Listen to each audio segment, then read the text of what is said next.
Good morning everyone. Tense की series का यह हमारा 6वां वीडियो है। इस वीडियो में हम लोग पास्ट इंडेफिनिट टेंस के बारे में पढ़ेंगे। पास्ट इंडेफिनिट टेंस के बारे में थोड़ी जानकारी लेते हैं, फिर इसके पहचान के बारे में बताते हैं। पास्ट इंडेफिनिट टेंस में बीते हुए समय में किसी क्रिया या घटना के बारे में बताया जाता है। बीते हुए समय में किसी क्रिया या घटना के बारे में बताया जाता है। इसका पहचान होता है इस टेंस के वाक्यों के अंत में ता था, ती थी, ते थे या ये आदि शब्दों का प्रयोग किया जाता है। जैसे तुम एक मैच खेले, मैंने एक गीत गाया आदि। पास्ट टेंस के हिंदी वाक्यों में अधिकांश कर्ता के साथ ने लगाने से उस कर्ता का रूप बदल जाता है। जैसे मैंने, तुमने, उसने, हमने। यहाँ पर ने की इंग्लिश नहीं लगाई जाती। मैंने है तो यहाँ पे मैंने की इंग्लिश आई ही होगी, ने को इंक्लूड नहीं किया जाता है। अब हम लोग इसके अफर्मेटिव सेंटेंस के बारे में पढ़ते हैं। अफर्मेटिव सेंटेंस यानी सकारात्मक वाक्य। सकारात्मक वाक्य।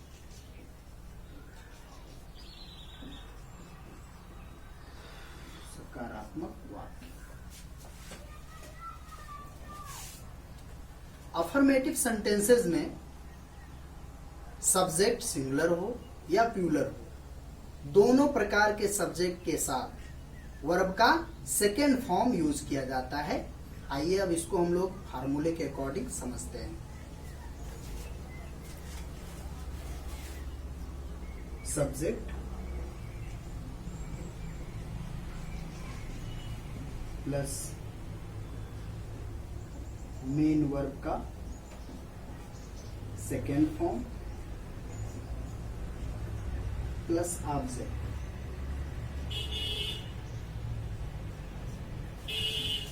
सब्जेक्ट प्लस मेन वर्ब का second form plus object.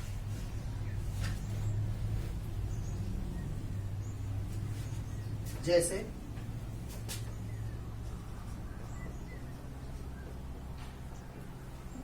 Radha ने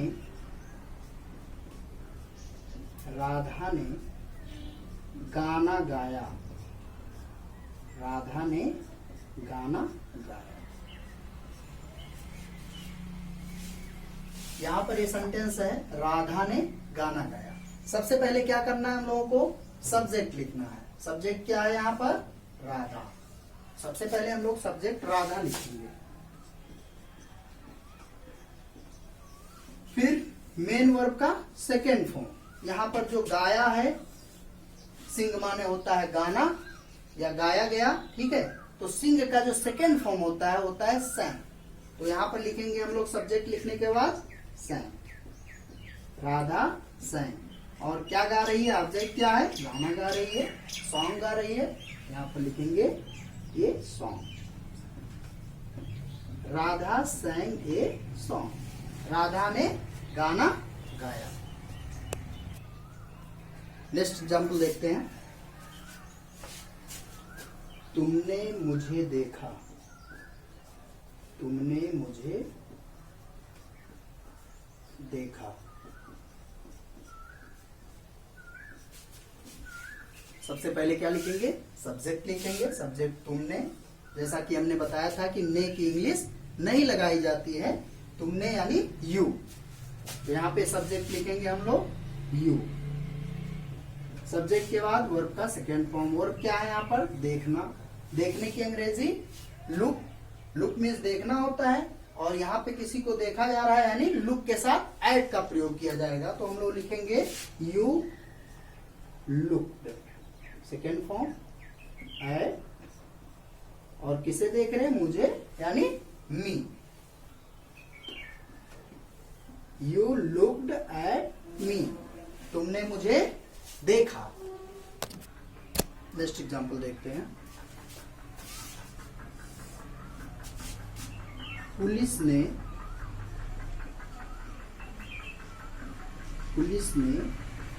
चोर को पकड़ा। चोर को पकड़ा। पुलिस ने क्या किया? चोर को पकड़ा। तो सबसे पहले पुलिस यहाँ पर क्या हो जाएगा? सब्जेक्ट हो जाएगा। तो हम लोग लिखेंगे the police.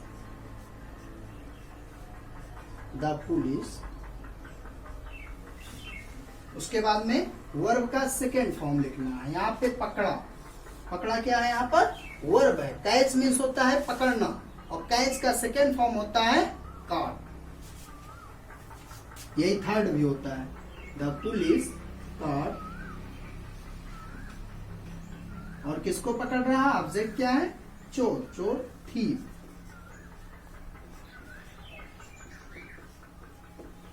The police caught the thief, police ने चोर को पकड़ा। अफर्मेटिव सेंटेंस का एक और रूल है, हम लोग इसको देखते हैं। यदि वाक्य में अवश्य अथवा तो लगा हो, तो क्या लगा हो? अवश्य अथवा तो उसके साथ डिड के साथ वर्ब का फर्स्ट फॉर्म प्रयोग करते हैं। डिड लगाते हैं और उसके साथ किसका प्रयोग करते हैं? वर्ब के फर्स्ट फॉर्म का प्रयोग करते हैं। चलिए इसको एग्जाम्पल की सहायता से देखते हैं। जैसे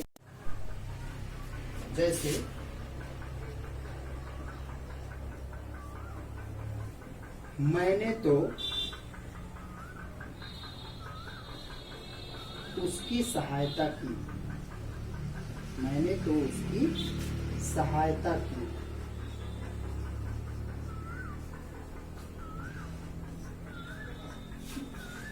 अब यहाँ पर सबसे पहले हम लोगों को सब्जेक्ट लिखना है। मैंने के लिए यहाँ पर ने की इंग्लिश नहीं लगाई जाती, तो मैं के लिए इंग्लिश आई लिखेंगे सबसे पहले। अब जैसा कि रूल में बताया गया है कि वाक्य में अवश्य अथवा तो लगा हो तो डिड के साथ वर्ब का फर्स्ट फॉर्म लगाते हैं। तो हम लोग सब्जेक्ट के बाद क्या लिखेंगे? डिड लिखेंगे। उसके बाद में वर्ब का फर्स्ट फॉर्म आई डिड, सहायता करना यहाँ वर्ब है, तो सहायता की इंग्लिश हेल्प लिखेंगे। आई डिड हेल्प, और किसकी सहायता कर रहे हैं? उसकी सहायता, यानी him. I did help him, मैंने तो उसकी सहायता की। अब नेक्स्ट एग्जाम्पल देखते हैं। वह अवश्य खेला। वह अवश्य खेला। वह अवश्य खेला। सबसे पहले इसको भी इसी तरह से सब्जेक्ट सबसे पहले लिखेंगे। सब्जेक्ट क्या हुआ? ही। अब सब्जेक्ट के साथ किसका प्रयोग? डिड लिखेंगे। और फिर यहाँ पे वर्ब क्या है? खेला, खेलने की इंग्लिश प्ले। यहाँ पे फर्स्ट फॉर्म ही लिखा जाएगा। क्या हो गया? He did play. वह अवश्य खेला। अब हम लोग इसके निगेटिव सेंटेंस के बारे में देखते हैं। निगेटिव सेंटेंस नकारात्मक वाक्य। निगेटिव सेंटेंसेस में प्रत्येक सब्जेक्ट्स के साथ डिड नॉट और वर्ब का फर्स्ट फॉर्म प्रयोग किया जाता है।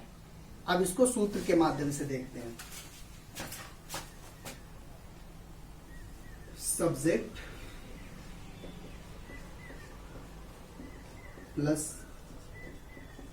Did plus not plus main verb का फर्स्ट फॉर्म। मेन वर्ब का फर्स्ट फॉर्म प्लस ऑब्जेक्ट।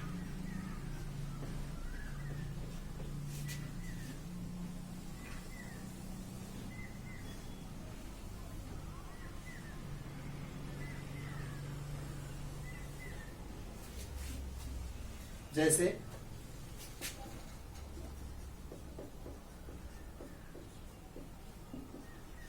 मैं दिल्ली नहीं गया था। मैं दिल्ली नहीं गया था। चलिए हम लोग इसको इस रूल के अकॉर्डिंग इसका इंग्लिश ट्रांसलेट करते हैं। सबसे पहले लिखना है हमको सब्जेक्ट। सब्जेक्ट क्या है? मैं की इंग्लिश आई। नहीं के लिए किसका प्रयोग करते हैं यहाँ पर? Did not. तो आई के बाद हम लोग लिखेंगे डिड के बाद लिखेंगे नॉट। फिर मेन वर्ब का फर्स्ट फॉर्म, यहाँ पे वर्ब क्या है? गया। गया की इंग्लिश गो। फर्स्ट फॉर्म ही लिखना है तो हम लोग लिखेंगे गो। उसके बाद में ऑब्जेक्ट क्या है? दिल्ली। तो कहीं जाने के लिए प्रीपोजिशन टू का प्रयोग करते हैं और लिखेंगे Delhi. I did not go to Delhi. मैं दिल्ली नहीं गया था। नेक्स्ट एग्जाम्पल देखते हैं। उसने एक कलम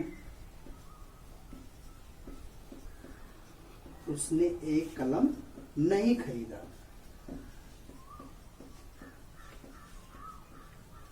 उसने एक कलम नहीं खरीदा। सबसे पहले हम लोग लिखेंगे सब्जेक्ट। सब्जेक्ट है उसने। उसने की इंग्लिश यहां पर क्या लिखेंगे? ही लिखेंगे। उसके बाद में हम लोग आएंगे डिड पे। सब्जेक्ट के बाद डिड लिखेंगे और नहीं के लिए यहां पर डिड के बाद नॉट लिखेंगे। फिर मेन वर्ब का फर्स्ट फॉर्म, यहाँ पे खरीदना क्या है? वर्ब है। खरीदने की इंग्लिश होती है बाय। और क्या नहीं खरीद रहे हैं? कलम नहीं खरीद रहे हैं। Buy a pen. क्या हो गया? He did not buy a pen. उसने एक कलम नहीं खरीदा। अब निगेटिव सेंटेंस के टाइप 2 के बारे में जानते हैं। टाइप 2 में यदि वाक्य में कभी नहीं शब्द आया तो कभी नहीं शब्द के लिए नेवर का प्रयोग किया जाता है और वर्ब का सेकेंड फॉर्म यूज किया जाता है। इसको सूत्र के द्वारा देखते हैं। Type 2 subject plus never plus main verb का सेकेंड फॉर्म प्लस ऑब्जेक्ट।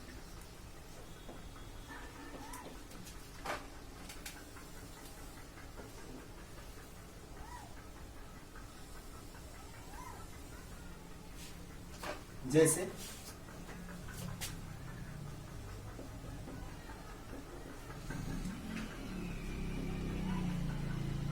मैं झूठ कभी नहीं बोला। मैं झूठ कभी नहीं बोला। इसको देखते हैं हम लोग सबसे पहले लिखेंगे सब्जेक्ट। सब्जेक्ट क्या है? मैं की इंग्लिश आई। इसके बाद में कभी नहीं के लिए किसका प्रयोग किया जा रहा है? नेवर का प्रयोग किया जा रहा है। तो सब्जेक्ट के बाद लिखेंगे हम लोग कभी नहीं के लिए नेवर। I never. और यहाँ पे बोलना क्या है? वर्ब है।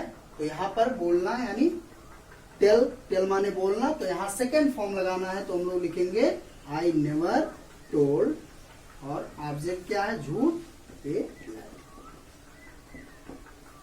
आई नेवर टोल्ड ए लाई। मैं झूठ कभी नहीं बोला। अब हम लोग इसके इंट्रोगेटिव सेंटेंस के बारे में पढ़ते हैं। इंट्रोगेटिव सेंटेंस यानी प्रश्नवाचक वाक्य। इंट्रोगेटिव सेंटेंसेस में यदि वाक्य के आरंभ में क्या हो तो डिड पहले, फिर सब्जेक्ट और फिर वर्ब का फर्स्ट फॉर्म यूज करते हैं। चलिए इसको सूत्र के माध्यम से देखते हैं। सबसे पहले लिखेंगे did plus subject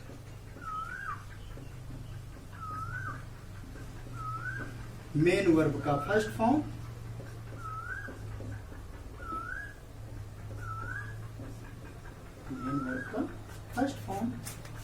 plus object.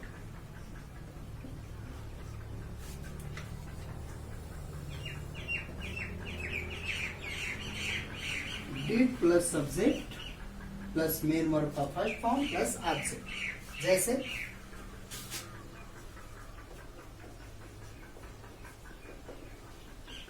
क्या तुमने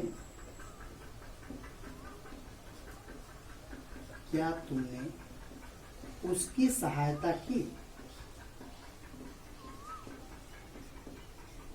क्या तुमने उसकी सहायता की? सबसे पहले हम लोग क्या लिखेंगे, दोनों प्रकार के सब्जेक्ट के साथ, चाहे सिंगुलर हो या प्लूरल, सभी के साथ क्या करते हैं, डिड लगाते हैं। तो यहाँ पर सबसे पहले हम लोग लिखेंगे क्या के लिए, डिड। उसके बाद में सब्जेक्ट लिखेंगे। सब्जेक्ट क्या है यहाँ पर, तुमने। यहाँ पर ने की अंग्रेजी नहीं लिखी जाती है, तो हम लोग सब्जेक्ट लिखेंगे यू। उसके बाद में मेन वर्ब का फर्स्ट फॉर्म डिड यू। यहाँ पे क्रिया क्या है, वर्ब क्या है, सहायता करना, यानी हेल्प। डिड यू हेल्प, और यहाँ फर्स्ट फॉर्म ही लगाया जाएगा, डिड यू हेल्प। और किसकी सहायता कर रहे हैं, ऑब्जेक्ट क्या है, उसकी, हिम।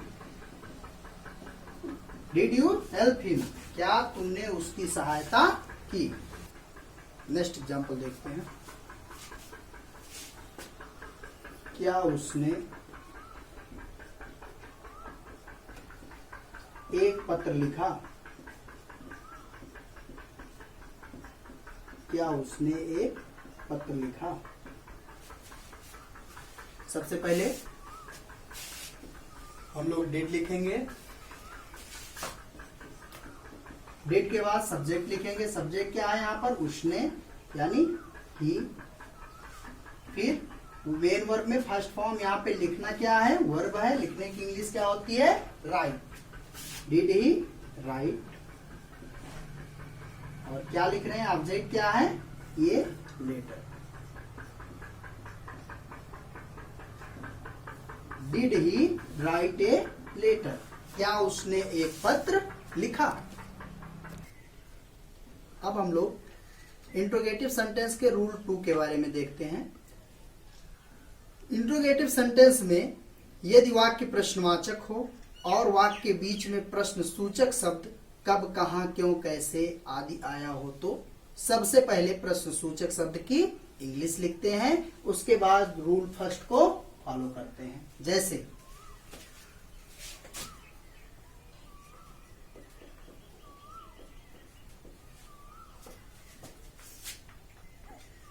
तुम उससे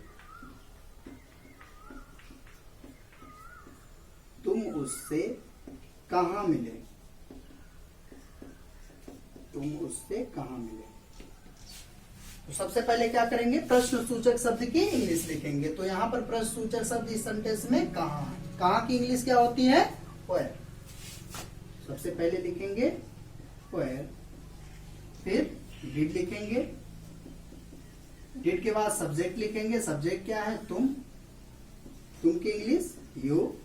फिर वर्ब का फर्स्ट फॉर्म, यहाँ पे वर्ब क्या है, मिलना। मिलने की इंग्लिश क्या होती है, मीट। और किससे मिल रहे हैं, ऑब्जेक्ट क्या है, उससे, तो हिम। क्या हो गया, where did you meet him, तुम उससे कहां मिले। नेक्स्ट एग्जांपल देखते हैं। यह तुमने क्या किया? यह तुमने क्या किया। इस सेंटेंस में भी हम लोगों को प्रश्न सूचक शब्द क्या बीच में मिला है। तो क्या करेंगे, सबसे पहले प्रश्न सूचक शब्द की इंग्लिश लिखेंगे। तो यहाँ पे क्या की इंग्लिश क्या होती है, व्हाट। व्हाट के बाद हम लोग लिखेंगे डिड। उसके बाद सब्जेक्ट। सब्जेक्ट क्या है, तुमने की इंग्लिश क्या होती है, यू। What did you. फिर वर्ब का फर्स्ट फॉर्म, यहाँ पे वर्ब क्या है, करना। करने की इंग्लिश डू। तो यहाँ पे लिखेंगे डू। और यह की दिस। क्या हो गया, what did you do this, यह तुमने क्या किया। अब हम लोग इंट्रोगेटिव सेंटेंस के एक महत्वपूर्ण नोट के बारे में देखते हैं। यदि वाक्य में प्रश्न सूचक शब्द हु आया हो तो, हु अगर आया हो तो क्या करेंगे, वर्ब का सेकेंड फॉर्म प्रयोग होता है और डिड का प्रयोग नहीं होता है। जैसे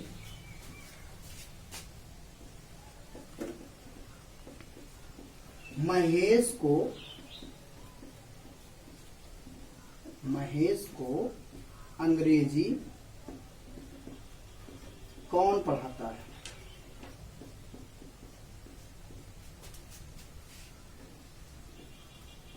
पढ़ाया है। महेश को अंग्रेजी कौन पढ़ाया है?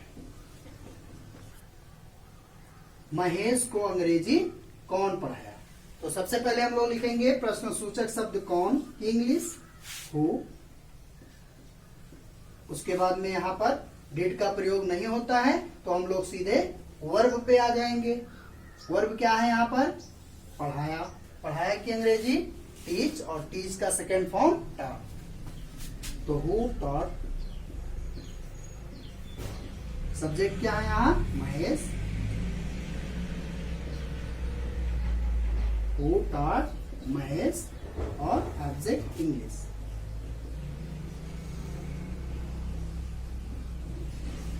Who taught Mahesh English, Mahesh को अंग्रेजी कौन पढ़ाया। अब हम लोग इसके इंट्रोगेटिव निगेटिव सेंटेंस के बारे में पढ़ते हैं। इंट्रोगेटिव निगेटिव सेंटेंस प्रश्नवाचक नकारात्मक वाक्य। यदि वाक्य प्रश्नवाचक तथा निषेधात्मक दोनों हो तो सब्जेक्ट और वर्ब के बीच में नॉट लगा देते हैं। चलिए इसको एग्जाम्पल के सूत्र के अकॉर्डिंग देखते हैं। सबसे पहले लिखेंगे did plus subject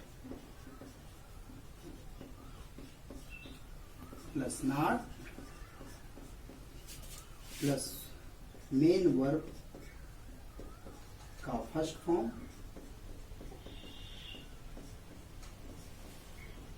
plus object.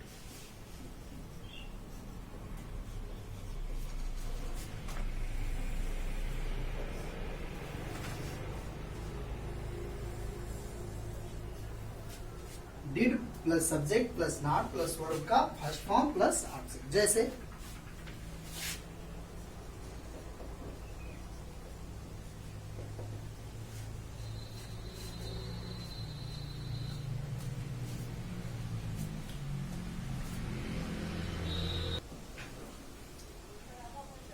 क्या हुआ आज स्कूल नहीं गई, क्या हुआ आज स्कूल नहीं गई।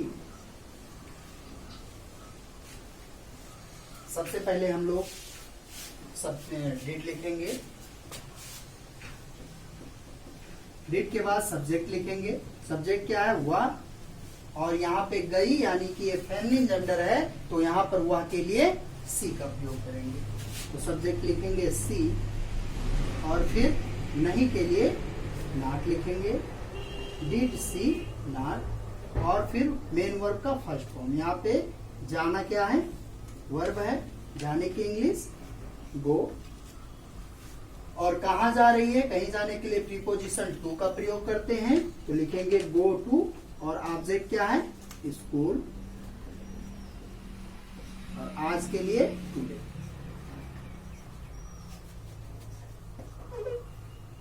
Did she not go to school today, क्या वह आज स्कूल नहीं गई। नेक्स्ट एग्जांपल देखते हैं। तुमने मुझे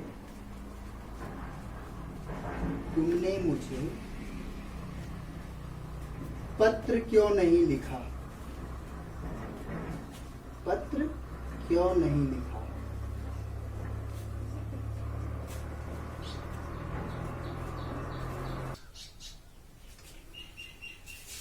इस सेंटेंस में हम लोगों को क्यों प्रश्न सूचक शब्द बीच में दिख रहा है, तो सबसे पहले हम लोग प्रश्न सूचक शब्द क्यों की इंग्लिश लिखेंगे। क्यों की इंग्लिश क्या होती है फाइल, और फिर उसके बाद में डिड लिखेंगे वाई डिड, फिर सब्जेक्ट लिखेंगे। सब्जेक्ट क्या है तुमने, तुमने की इंग्लिश यू, फिर नहीं के लिए नॉट लिखेंगे, व्हाई डिड यू नॉट, फिर वर्ब का फर्स्ट फॉर्म, इसमें लिखना क्या है, वर्ब है, लिखने की इंग्लिश क्या होती है, राइट।